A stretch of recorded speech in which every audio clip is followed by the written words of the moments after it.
If you have a question for Coach McGriff, who wants to go first? I want to ask a question.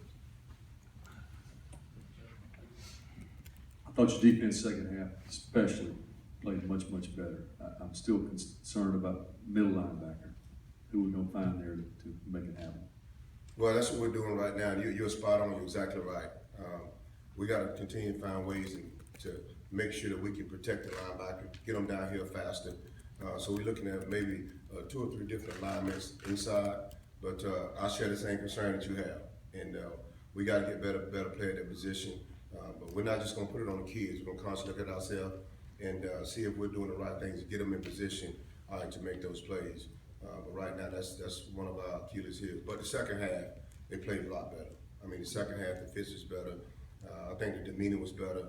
And so we certainly going to go into this week, and we're going to build off of that. We're going to certainly build off of that. And one of the good things we did on Sunday, Coach Luke allowed us to sit in as a defense, and we watch every snap. And we went through the good and the bad. And I think the kids walked away saying that, if we just do our job, everybody focus on doing their job and get their right fits, I mean, look at where we go. So there was a lot of positive came out of our session on Sunday. The second half was really good for us moving forward. And we got to clean up the first half, but build on the second half.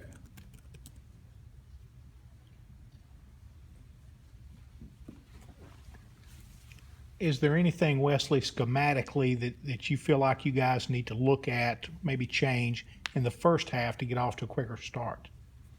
Well, I'll tell you, you talk about schematic, and that's one thing that we went into the locker room at halftime. And that's the first thing we ask ourselves. Is there something scheme-wise that we need to make an adjustment or we need to go to? And when we went through all the explosive plays that we gave up in the first half, and we broke down exactly who gave up the explosive plays and what was the defensive call. Because the first thing I look at is that, am I making the calls that we practice? Am I calling the defense that we have reps on, time on task? And when we looked at it, it was just one guy breaking down on every defense. So we had a heart-to-heart at halftime, and I just told him there was no magical adjustments. There was nothing different that we can call. You're not gonna get a magical speech. You just gotta go out and play football.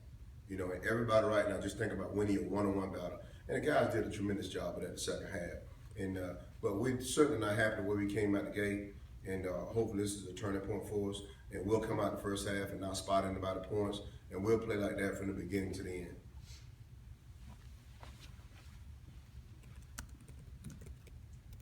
Don't want to give anything away against Vandy, but we were talking about Mike there.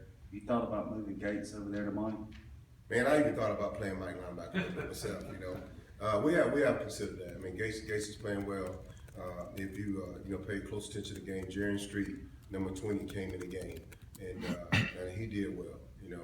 All of them gonna make mistakes. There's no perfect game, no perfect player.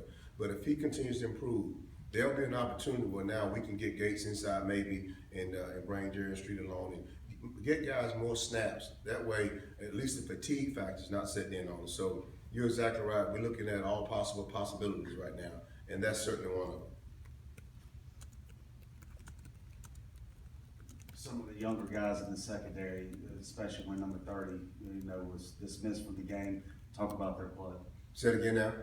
The younger guys in the secondary, Miller and you talked about Street a little bit, but when 30 got kicked out of the game, just it increased their role. Talk about the younger guys. That's one thing. As a defensive staff, we talked about going to training camp, and it manifested itself in the game on Saturday. You have to coach for depth because you don't know when injury's going to knock on your door.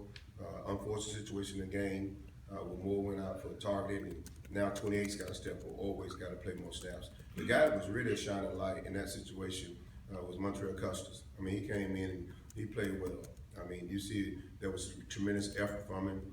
Man, I tell you, I was really pleased to see his communication, and setting the coverage and the defense there. So, we're going to build on that. And I told him, I said, if you can play that well in that situation, you got to help this football team, this defense. We need more production out of it. So it was a bad situation, losing 30 with that penalty. But the positive was we got some young guys in the game, got them on tape, and Montreal showed us that he can definitely help us